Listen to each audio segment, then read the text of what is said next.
Hello everyone, this is C A Shejal and I welcome you all to my channel the commerce bench. तो आज बात करेंगे UCO bank की vacancies के बारे में। ये वैकेंसी स्पेशलिस्ट ऑफिसर्स कैडर में निकली हुई है एंड ये जो है वो परमानेंट पोजीशंस है। यहाँ पर देखिए last date of submission of application बता रखा है 20 जनवरी 2025 को तक आप सबमिट कर सकते हो अपनी एप्लीकेशन। एंड सबमिट कैसे करोगे? ऑनलाइन ही सारा का सारा प्रोसीजर होना है। इनकी ऑफिशियल वेबसाइट पर जाकर आप सबमिट कर सकते हो and I give you all the important links in the description box. फिलहाल हम इसकी वैकेंसीज की डिटेल्स देखते हैं। यहाँ पर देखिए डिटेल्स ऑफ वैकेंसीज में कई सारी पोजीशंस निकली हुई हैं ऑल्दो, बट हम तो फिलहाल अभी कॉमर्स फील्ड से रिलेटेड वैकेंसीज की बात करेंगे। सबसे पहली पोजीशन है इकोनॉमिस्ट की। यहाँ पर जो एज है अप्लाई करने की, that is 21 to 30 years of age के बीच में अगर आप हो तो आप अप्लाई कर सकते हो। Number of vacancies for economist is 2, which are both are unreserved. फिर बात करते हैं रिस्क ऑफिसर पोजीशन की। यहाँ पर आपकी एज 25 to 35 के बीच में होनी चाहिए अप्लाई करने के लिए। Total number of vacancies is 10। 1 is reserved for SC category, 1 for ST, 2 for OBC category, 1 for EWS and 5 are unreserved. And finally chartered accountants के लिए पोजीशंस है यहाँ पर। एज रेंज है 25 to 35 years and vacancies, total number of vacancies are 25, which is a good number. Now यहाँ पर आप reservations का देखिए। 4 are reserve for SC category, 2 for ST category, 7 for OBC, 2 for EWS and 10 are unreserved. अब आगे बात करते हैं। यहाँ पर इन्होंने मेंशन किया है कि एक कैंडिडेट सिर्फ किसी एक ही पोजीशन के लिए अप्लाई कर सकता है। भले आपको लग रहा हो कि आप अलग-अलग पोजीशंस के लिए एलिजिबल हो, तब भी please apply for any one position only. Now पे स्केल की बात करते हैं। जो JMGS 1 वाले पे स्केल में फॉल कर रहे हैं, यानी कि एक बार आप यहाँ पर देखिए, जो इकोनॉमिस्ट वाली कैटेगरी है, यहाँ पर आपकी बेसिक पे स्केल क्या रहेगी? 48,480 रुपीज, ये आपकी बेसिक पे स्केल है। एंड MMGS 2 वाले जो हैं, यानी कि बाकी दोनों जिनकी हमने बात करी, risk officer and chartered accountants, आपकी जो बेसिक पे रहेगी वो है 64,820 रुपीज। इसमें अभी आपका DA, HRA, PCA, medical benefits वगैरह, ये सारे और भी कई सारे अलाउंसेस ऐड होंगे। वैसे हमने एज लिमिट्स ऊपर देख ली है, बट यहाँ पर कुछ रिलैक्सेशन है अपर एज लिमिट में। जैसे SC ST कैटेगरी के अगर आप हो तो आपको 5 इयर्स का रिलैक्सेशन है। OBC कैटेगरी तो 3 इयर्स का रिलैक्सेशन। PWBD कैटेगरी के हो तो 10 इयर्स का रिलैक्सेशन है। अब एजुकेशनल क्वालिफिकेशन एंड एक्सपीरियंस जो रिक्वायर्ड है वो देख लेते हैं। For economics position, educational qualification क्या रिक्वायर्ड है? आपके पास पोस्ट ग्रेजुएशन डिग्री होनी चाहिए।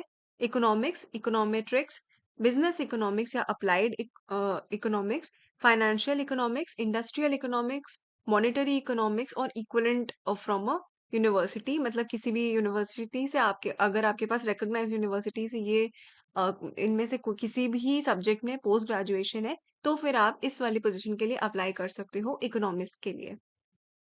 रिस्क ऑफिसर की पोजीशन की बात करते हैं। यहाँ पर मैंडेटरी क्वालिफिकेशन है, क्या चाहिए इनको? बैचलर्स डिग्री इन फाइनेंस और इकोनॉमिक्स और स्टैटिस्टिक्स, या फिर you have to be a chartered accountant और अ CMA और अ कंपनी सेक्रेटरी, या फिर आपका MBA या PGDM इन फाइनेंस या फिर रिस्क मैनेजमेंट कंप्लीट होना चाहिए।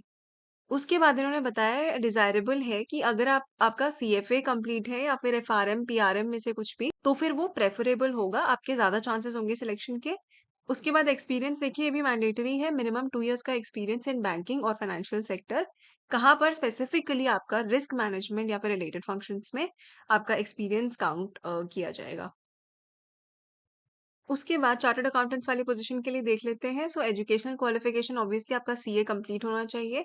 एक्सपीरियंस में इन्होंने बताया minimum 2 years of post qualification experience, specifically banking, financial services या फिर कॉर्पोरेट फाइनेंशियल एनवायरनमेंट में अगर आपका एक्सपीरियंस है तो दैट विल बी काउंटेड। मतलब फाइनेंस फंक्शन से रिलेटेड आपने इंडस्ट्री में कभी काम किया हुआ है तो वो काउंट किया जाएगा। एप्लीकेशन फी की बात करते हैं तो 100 रुपी है for SC ST PWBD category candidates and 600 for all other candidates. ना यहाँ पर आपका सिलेक्शन कैसे होगा? ऑनलाइन रिटन एग्जामिनेशन हो सकता है एंड और स्क्रीनिंग एंड और इंटरव्यू। यहाँ पर अभी इन्होंने कुछ भी ऐसा स्पेसिफिकली एकदम अभी से नहीं बताया हुआ है कि क्या इनका सिलेक्शन प्रोसीजर रहेगा, बट इनमें से ही कुछ आगे रहेगा। वो आपको इनकी वेबसाइट जो है वो टाइम टू टाइम चेक करनी पड़ेगी, ताकि वहां पर ये लोग जब भी अपडेट्स डालें तो आपको पता चलता रहे किस तरीके से इनका सिलेक्शन प्रोसीजर होगा आगे। अब यहाँ पर एक इम्पोर्टेंट पॉइंट देख लेते हैं, सर्विस बॉन्ड भी आपको यहाँ पर साइन करना होगा। तो देखते हैं कैसे-कैसे कितना होगा सब। सबसे पहले हम इकोनॉमिक्स वाली जो जो आपकी पोज़ीशन है उसकी बात कर लेते हैं। प्रोबेशन पीरियड 2 इयर्स का रहेगा आपके केस में एंड आपका minimum service period is also 2 years, यानी कि 2 इयर्स तो आपको यहाँ पर जॉब करनी ही करनी पड़ेगी। एंड अगर आप टर्मिनेट करना चाहते हो बीच में, तो आपको इनको 2 लाख रुपीज़ लिक्विडेशन चार्जेस पे करने पड़ेंगे।